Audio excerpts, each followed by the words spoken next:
Welcome to PSR studies. Telangana రాష్ట్రంలో DEECET 2025 fourth phase కౌన్సిలింగ్లో ఎన్ని సీట్లు ఉన్నాయి, ఎవరెవరు సర్టిఫికేట్ వెరిఫికేషన్కి వెళ్ళాలి, పూర్తి వివరాలు తెలుసుకుందాం. చాలామంది వీడియోలు చూస్తున్నారు, లైక్ చేయట్లేదు. వీడియో చూస్తున్న వాళ్ళు తప్పకుండా లైక్ చేసి ఛానల్ని సబ్స్క్రైబ్ చేసుకోండి. సో 996 సీట్లేమో అందరికీ, బీసీ, ఎస్టీ, ఎస్సీ వాళ్ళందరు స్టూడెంట్స్కి. ఇంత ముందుకు ఫేజ్లలో ఈడబ్ల్యూఎస్ అంటే ఓసీ వాళ్ళ రిజర్వేషన్ అనేది యూజ్ చేయలేదు.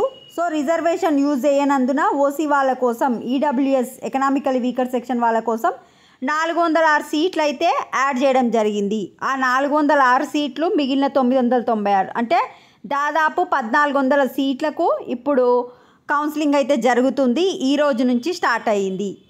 ఇంత ముందుకు సర్టిఫికేట్ వెరిఫికేషన్ అయిపోయిన వాళ్ళు డైరెక్ట్ వెబ్ ఆప్షన్లు పెట్టుకోవాలి. ఎవరైతే ఈ స్పెషల్గా EWS economically weaker section certificate OC వాళ్ళు ఉన్నారో వాళ్ళు అండ్ ఫ్రెష్ క్యాండిడేట్స్ మాత్రం తప్పనిసరిగా సర్టిఫికేట్ వెరిఫికేషన్కి వెళ్ళాలి. ఈడబ్ల్యూఎస్ ఓసీ వాళ్ళు మళ్ళీ సర్టిఫికేట్ వెరిఫికేషన్కి వెళ్ళాలి.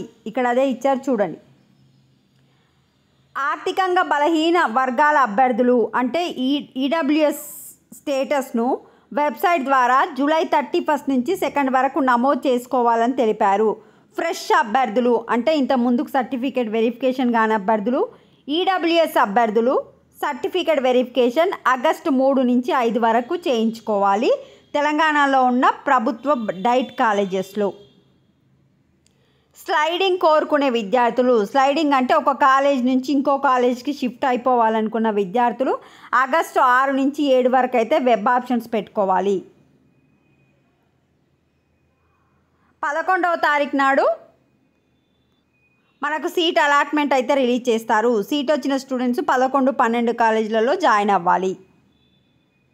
సో 996 సీట్లేమో అందరికీ, 404 సీట్లేమో ఓసీ స్టూడెంట్స్కి. లాంగ్ వీడియో చేశాను. ఆ వీడియో యొక్క లింక్ కామెంట్ సెక్షన్లో పిన్ చేస్తాను. Thanks for watching.